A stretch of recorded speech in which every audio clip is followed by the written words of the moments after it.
What up, everybody? It's April Dawn. What's poppin'?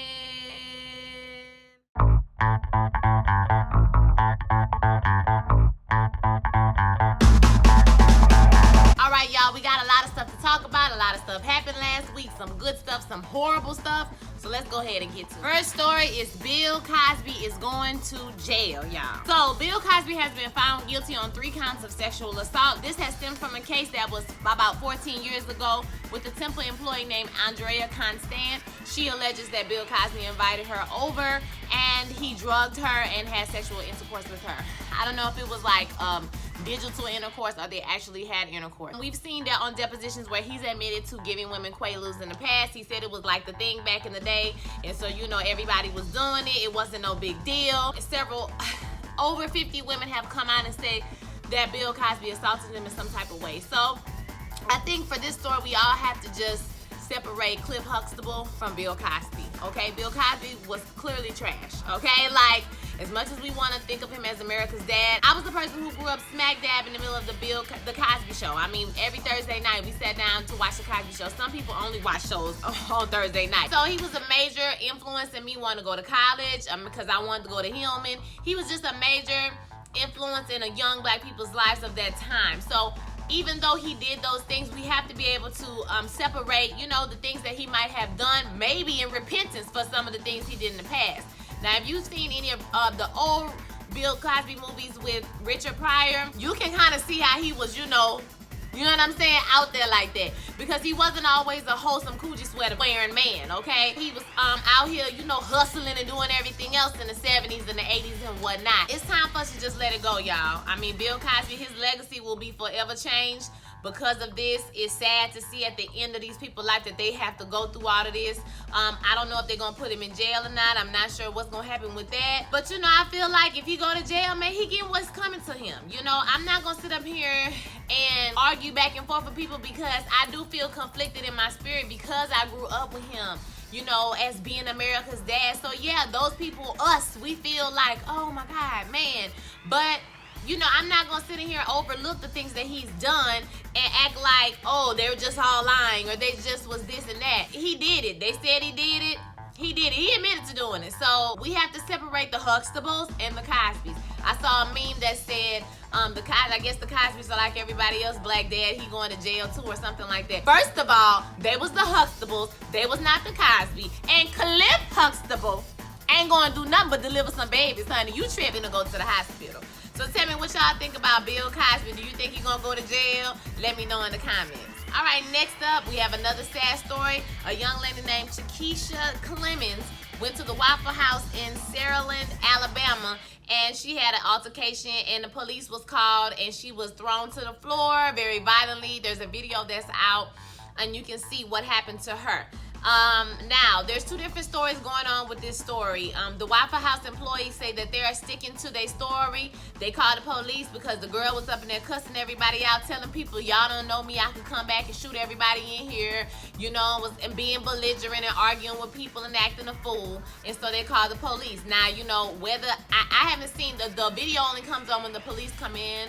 So they handled her real rough. But the Waffle House people are standing behind their decision that they called the police and it was warranted. They was in fear for their safety. Now she is saying, obviously, she wasn't doing that, and they called the police on her for no reason, and the police came, and as you can see on the video, they handled her very, very roughly, okay? I think that the overall issue is when the police are called to somewhere, what is the natural reaction of a police officer? Do they treat everybody the same? Do they handle women a little bit differently? Like, how does that work? Because in my mind, I'm just gonna be honest with y'all. If she went into people's restaurant and acted a damn fool and told them people she was gonna come back there and shoot everybody and was up there being belligerent loud, they said they had alcohol with them. They said they wasn't getting rid of their alcohol. Because the people told them to get rid of their outside alcohol. They was already drunk. So she was still jumping there drunk, acting a fool. I'm not saying they should be slamming her on the ground like they was doing, but her getting arrested, I don't care about that. Because you don't go in people's restaurant acting a fool, then you don't get arrested. But overall, I feel like in America needs to be a conversation about how police handle people. Why is it so necessary to slam and drag and do all these things to people all over the ground, especially when they're not resisting you? Okay, if they was resisting you, that would be something different. But when they're clearly not resisting you, why is it necessary to do this to people?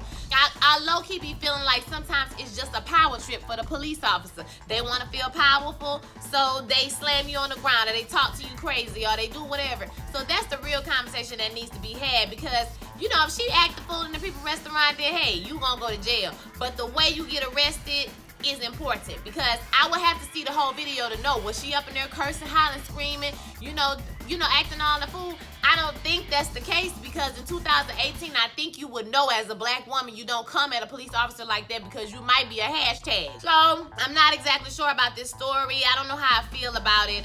But like I said, overall, a conversation needs to be had about the police and how they handle people just in general, because I know, and I know everybody watching this video has had an encounter with a police officer where they was unnecessarily rude, they was unnecessary an asshole, and you like, what's going on? I'm just trying to get this ticket, or you know, ask this question or whatever, and they be rude and unnecessarily aggressive for no reason. Let me give you a reason to slam me on the ground before you just start slamming and dragging me all over the ground. And would they do that if that was a white woman? So these are questions that I have. So I want to know what you think about this whole Shakisha Clemens thing in Alabama at the Waffle House. All right, finally something we can laugh about. A few days ago, they had the White House Correspondents' Dinner. This is a dinner that the press does every year where they tell jokes. Last year, Seth Meyers was like the host, and you know, he cracked jokes on everybody. It was hilarious. It's all the little ways where people can laugh at themselves. Now, normally the president attends. In the past 2 years, the president, our president, Donald Trump, has not attended, or y'all president, because he ain't my damn president, has not attended. This year, Michelle Wolf was the host. Now, Michelle Wolf made jokes about Sarah Huckabee Sanders, which were very hilarious. She also made jokes about everybody. She made jokes about Mike Pence, about Donald Trump. She made jokes about every single one. But particularly the jokes about Sarah Huckabee Sanders have been attacked. Wolf has been attacked for being, you know, vulgar and vile and all these different things that people are all upset about. And this is why people don't like the leftists elites and X, Y, and Z. So first of all, this is how I feel about the whole thing. It's some bullshit. Our president gets on the TV on a daily basis, okay, and spews nothing but hatred, negativity, and childishness on a daily basis. So now we're upset. Everybody's all selectively mad at this one comedian who is doing her job, which is to make jokes, that sting. Because the jokes at the White House Correspondents' Dinner usually sting a little bit. And we're mad at her now, but we the snowflakes. It's amazing to me how he can get on TV, make fun of disabled people. He can call us, look at my black people right there, look at my black right there, say all type of ridiculous shithole countries, the whole 9 yards, grab them by the pussy, all of that. But now we talking about vulgarity? She's too vulgar? Are we serious right now? America is like a freaking reality TV show right now, because the hypocrisy is so real. And another thing, why are the leftists always considered to be elites?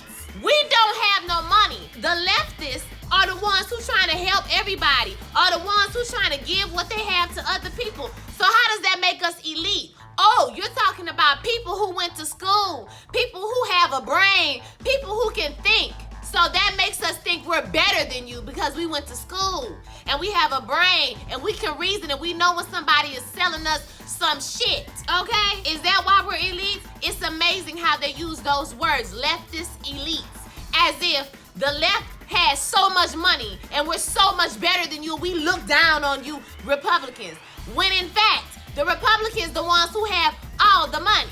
They're trying to keep all the money. So I have an issue with that. And then Sarah Huckabee, because Michelle Wolf made a joke about Sarah Huckabee comparing her to the woman on The Handmaid's Tale. I can't think of it. It's the older lady who's over everybody. And then Sarah Huckabee Sanders was like, oh, I would love to be compared to her because she's a hardworking woman, you know, blah, blah, blah. I'm like, clearly you ain't never seen the show, because only an idiot or a sociopath will want to be compared to this woman who facilitated the rape, torture, and mutilation of women. And somebody tried to come for me on Facebook like, no, I don't watch stupid TV shows. Like, child, The Handmaid's Tale is a whole book that was written a really long time ago, and they made a TV series about it. So try again. Just because people watch TV don't mean they're dumb. I don't understand that. I want to know what y'all think about these snowflake Republicans who all upset anytime you say something about their president or you say something about them, but they can have free reign, call everybody else, tell people they come from shithole countries, and lie, and lie, and lie, and lie, and lie, and lie, child, on a daily basis. But we can't say nothing. Let me know how you feel in the comments. All right, this week in DNS, Meek Mill is out. He out. He free. He's free at last. Free at last. Thank God Almighty we free at last. It's interesting to me how the whole country will galvanize somebody who did this shit to himself. Now, don't get me wrong. You know, I'm glad for Meek Mill is out of jail. I'm glad, you know, he not a victim to the system no more. And I do feel like they trapped him by being on probation for 10 years. Nobody can be perfect. But this Negro failed multiple tests. Multiple. He got a problem. When you can't even stop doing drugs to pass a test, like that means you had to not smoke a weed for like a month or two for you to pass the test. So you can't even do that when your freedom depends on it. He did this to himself at the end of the day. He did this to himself. You didn't have to ride no wheelie or motorcycle, whatever you was doing, popping wheelies in the middle of the street, like that stupid stuff. Everything that he got, he could have possibly went back to jail for was stupid stuff. Now we know some of the cops, now this is where I agree. When the cops got found to be in a, in a fraud ring and all that stuff, now at this point, now I'm feeling like, okay, maybe he should get out. And then the judge need to recuse herself from the case. She's trifling. Girl, you need to get out. It's like, now you just looking bad, sis. You on here, you won't let it go. So with that whole thing, I'm like, okay, he should be getting out because now it's too much doubt. But at the end of the day, he did this to himself. And y'all got this nigga ringing the bell at the basketball game like he had did 25 years to life for a crime he ain't committed. I cannot with y'all, okay?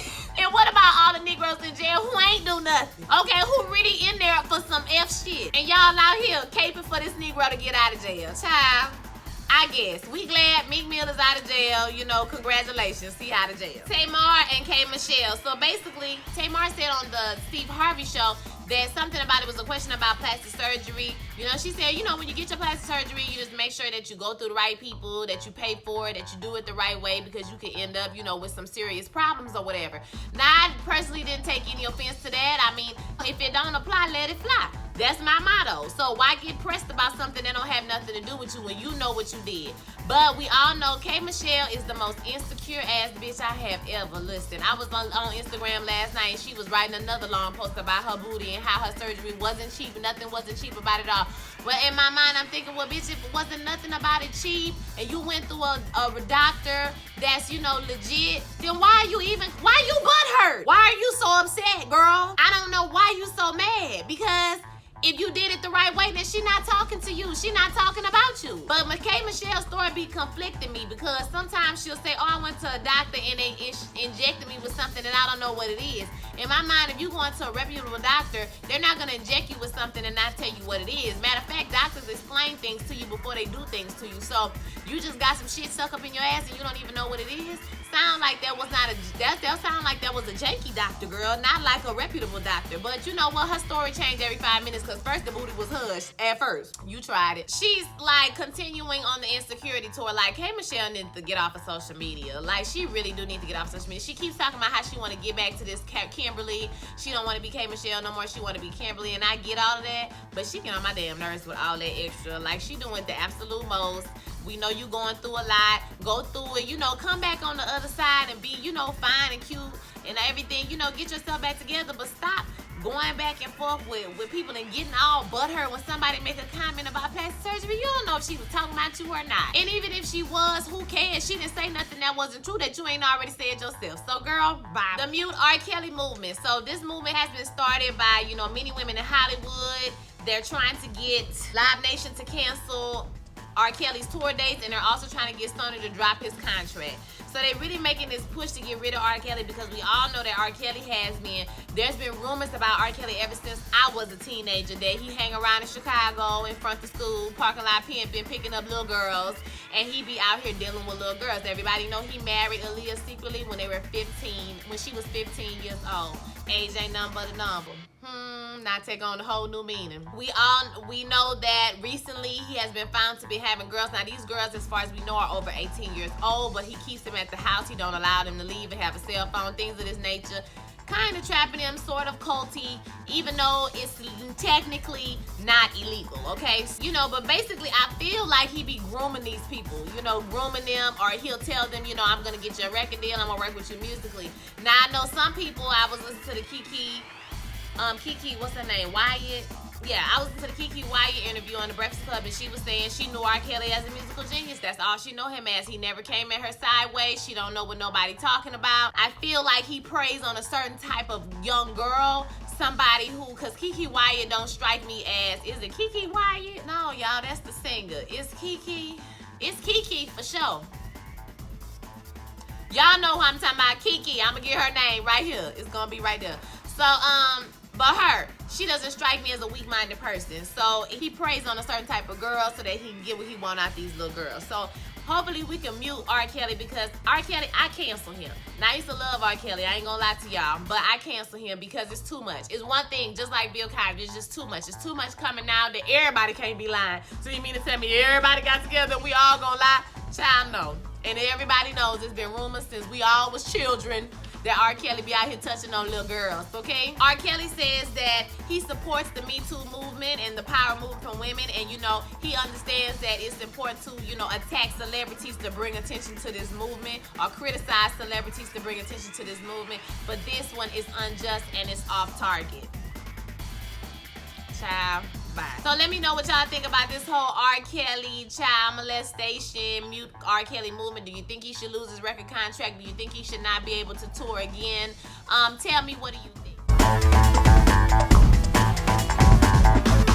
So just a few little extras I have. I heard that Scrappy and Bam might be pregnant. There's just rumors. Nothing has been cited or anything, so we'll see about that. I don't know. Also, some new shows I'm checking out, or Your Husband's Cheating on Us, is Demetria, or Demetria, whatever her name is, child. She's off the chain. She's crazy as hell. I like the show. Y'all should check that one out if you haven't watched it. I've been watching Housewives of Potomac, but it's kind of like, you know, I just like to see how big Karen forehead gonna look on every episode with them wigs, child. They just be towed up from the flow up. Love and Hip Hop Atlanta is pretty much the same storylines recycled over and over and over again. They're a little bit tired. Stevie is starting to get a little annoying to me. I like Stevie on his own show. Leave It to Stevie. I really like Stevie on that show more than I like him on Love and Hip Hop. I think Erica Mena should go back to New York. I think Just Brittany needs to get rid of that hair. Now, Just Brittany's from Houston, Texas, and sometimes she comes to my church. You know, when she in town, I believe that she's a member of my church, and she has been having that orange hair, y'all. As long as I've been in Houston, that girl been having that orange hair. It's her thing. You might as well get used to it, because I don't think that thing going nowhere. It should be an okay season. I like the Sierra, Bachi, you know, that whole storyline plot. I like that plot. It's pretty interesting. But that Rashida and Kirk storyline is tired as fuck, and we are tired of it. Okay, so just let me know what y'all think about these shows in the comments. And if you got any shows for me to watch, let me know. Have y'all been watching Atlanta? Let me know about that, because Atlanta's been really good. It's been exploring a lot of different topics. They've been trying to be a little deeper than it was last season, and it's really more of a freestanding episodes.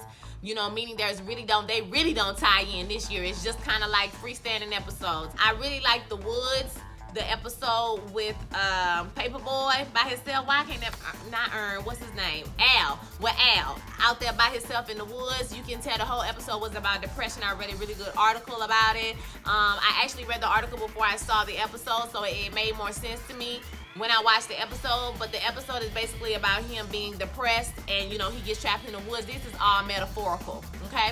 So check out Atlanta if you haven't been watching Atlanta. Season finale of Black Lightning was awesome. I'm planning on going to see Avengers today. Okay, after I get off of work, I'm going to see it today. Okay, I'm excited about it, and I will be making a video. So y'all have a blessed day. Don't forget to like, comment, subscribe, and I will holler at y'all next week. Peace.